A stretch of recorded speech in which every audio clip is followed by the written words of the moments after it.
just change, and I'm never on always be started. I do it how you say you want it, want it, want it. They just wanna take my body. I just change.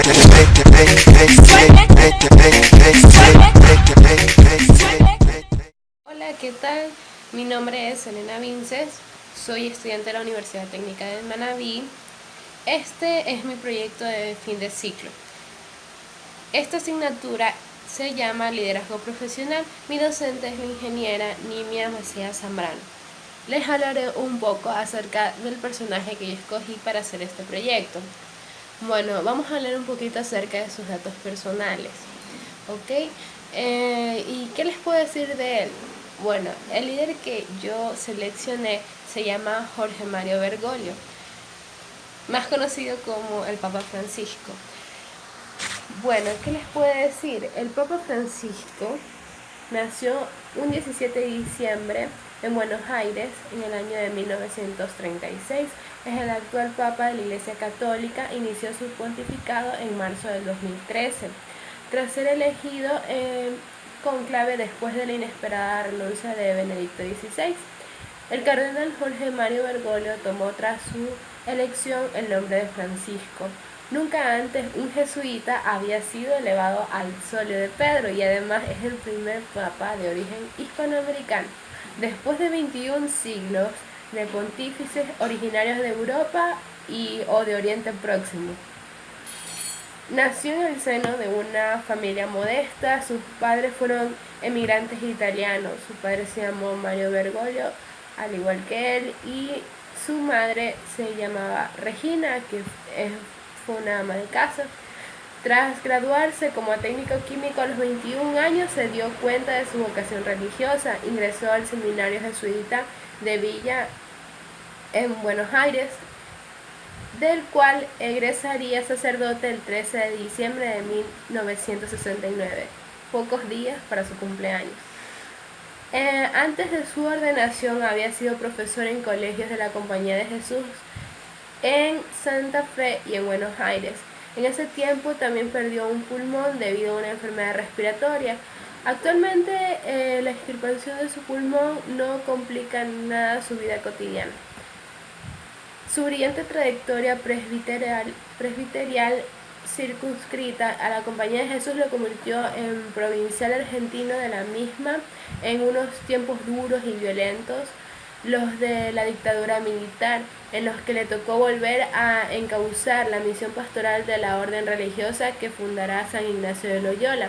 El 20 de mayo de 1992 fue consagrado obispo titular de Auca, cargo que lo convertiría en uno de los 4 prelados auxiliares de Buenos Aires.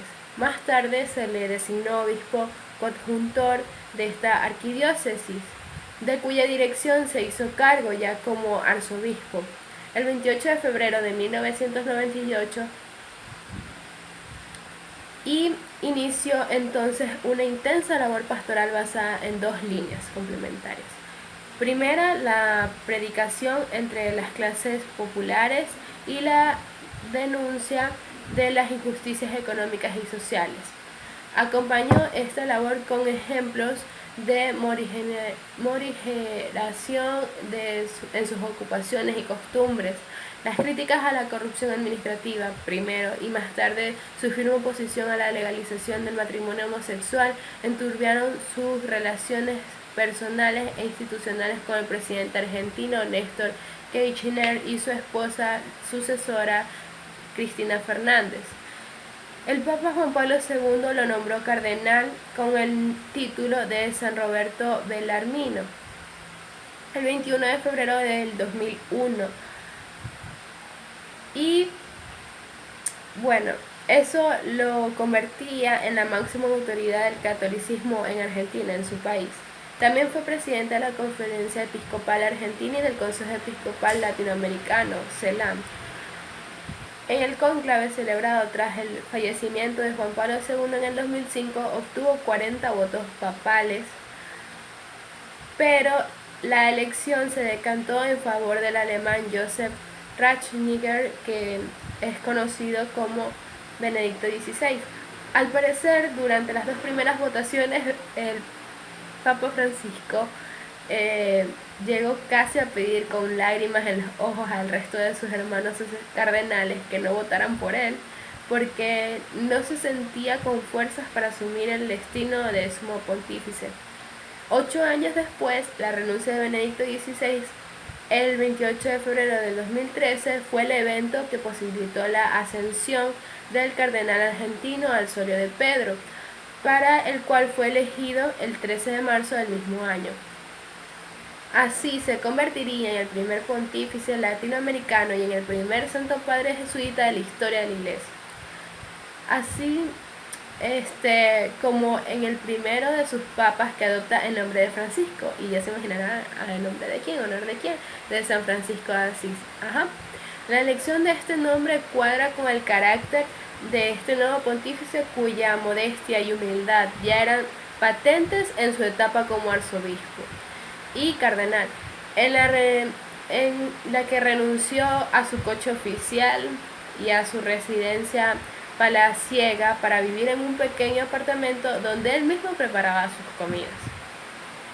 El 19 de marzo, en la homilía de la misa de inauguración del pontificado, el Papa Francisco aseguró que era obligación de los sucesores de Pedro poner sus ojos en el servicio humilde y abrir los brazos para custodiar a todo el pueblo de Dios y acoger con ternura y afecto a toda la humanidad, especialmente a los más pobres, los más débiles y los más pequeños. Bueno, ¿por qué escogí este líder?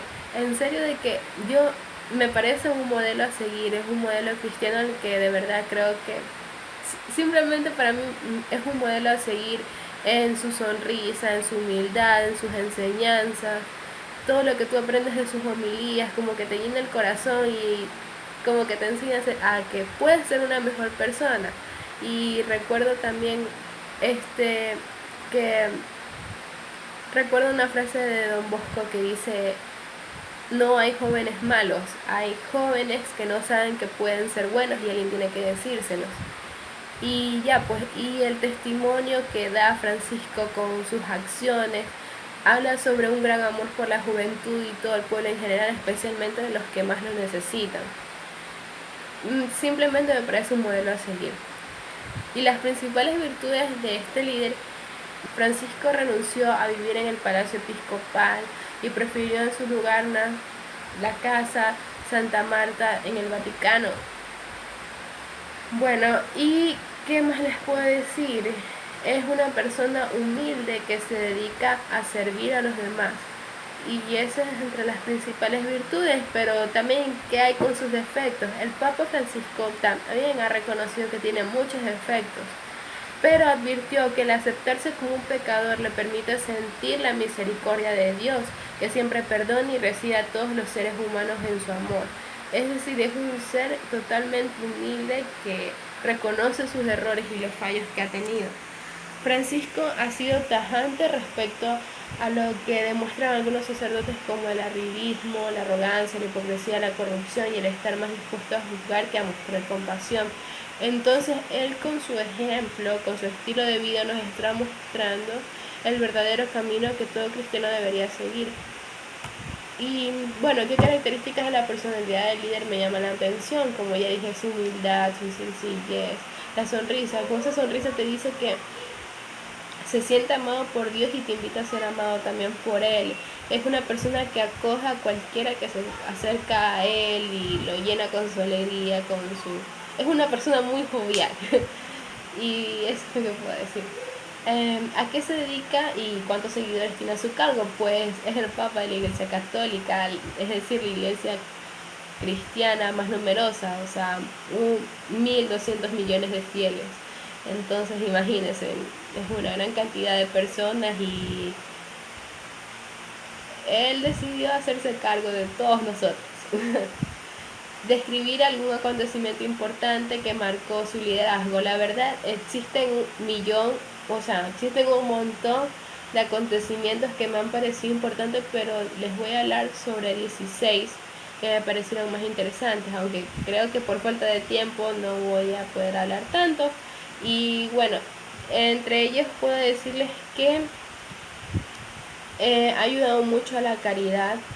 Sí, ha donado varios de sus objetos personales para a ayudar a los demás.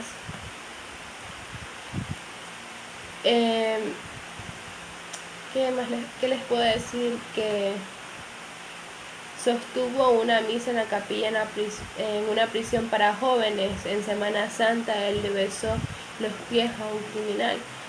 También de que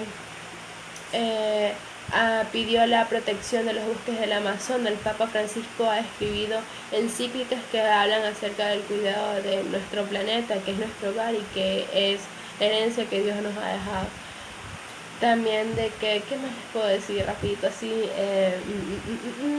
Subastó su automotor para beneficiar a los desamparados. Ajá. También condenó la violencia de la guerra civil en Siria. Sabemos que Siria actualmente está pasando por momentos muy difíciles y la verdad el Papa nos está diciendo que seamos firmes y todo para que sigamos apoyando a Siria en esta lucha. Bueno, también, ¿qué les puedo decir? Algo muy importante, exhortó a la cooperación entre cristianos y musulmanes, incluso también tuvo un pequeño encuentro con el Papa de la Iglesia Ortodoxa para regresar como que a esa unión fraterna, regresar con ese compañerismo todo de la Iglesia de Oriente y de Occidente. Y bueno, creo que no les hablaré un poco más porque me voy de largo. Y eso sería todo por ahora.